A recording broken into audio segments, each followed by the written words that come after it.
de la Proclamacion de la Independencia del Pueblo Filipino by Ambrosio Bautista.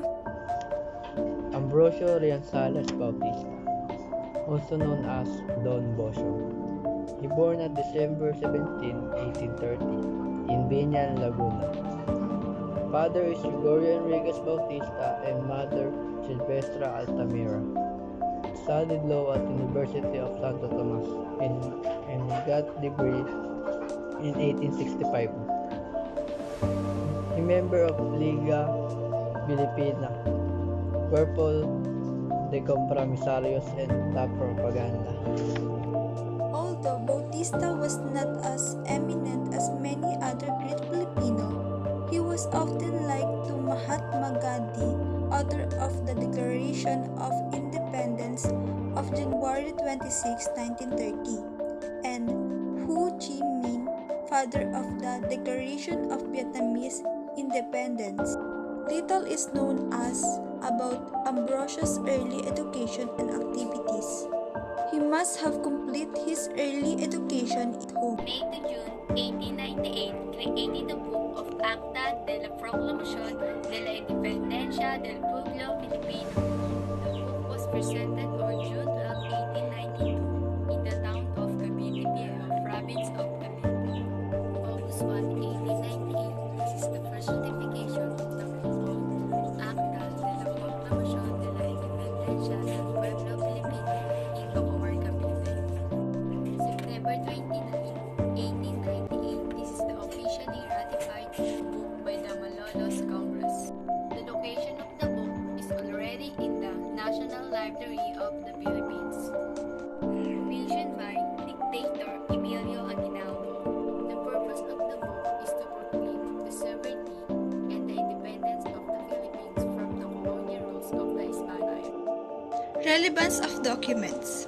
The proclamation contains the desire for the country's independence from Spanish colonization. Historical context by General Emilio Aguinaldo, agreeing to be exceeded to Hong Kong, the Spaniards paying an indemnity for the damages. Before the Battle of Manila in 1998, Aguinaldo had already been meeting with the Americans in Singapore. There we had already left for to attack the Spanish.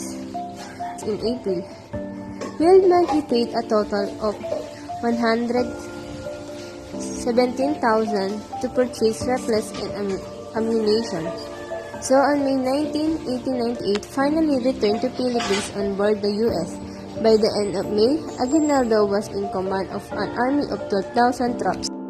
Aguinaldo conferred with Dewey on Philippine conditions and was supplied with arms captured from the Spaniards from his headquarters in Cavite. Aguinaldo announced the resumption of the revolution against the Spaniards. Thus, beginning the second phase of the revolution, the Filipinos immediately flocked to the province to join the army. By the end of May, Aguinaldo was in command of an army of 12,000 troops. On May 28, the Filipino forces won their first victory in Alapan, Imus.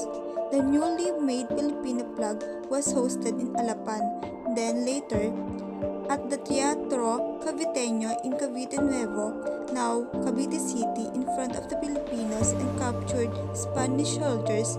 A group of American officers and soldiers are also with the ceremony. Earlier on May 24, Aguinaldo announced the creation of the dictatorial government. The formation of these types of rule was a necessity when the growing nation needed a strong leader. He emphasized that the dictatorship was only temporary, as it would be a prelude to the establishment of republican form of government. On June 12, 1898, Aguinaldo declared the Philippines' independence from Spanish rule at ceremony in his house in Kawit, Cavite.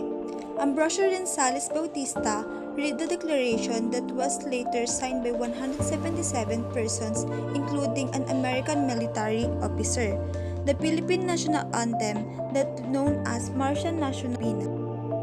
May we think of freedom not as the right to do what we please, but the opportunity to do what is right.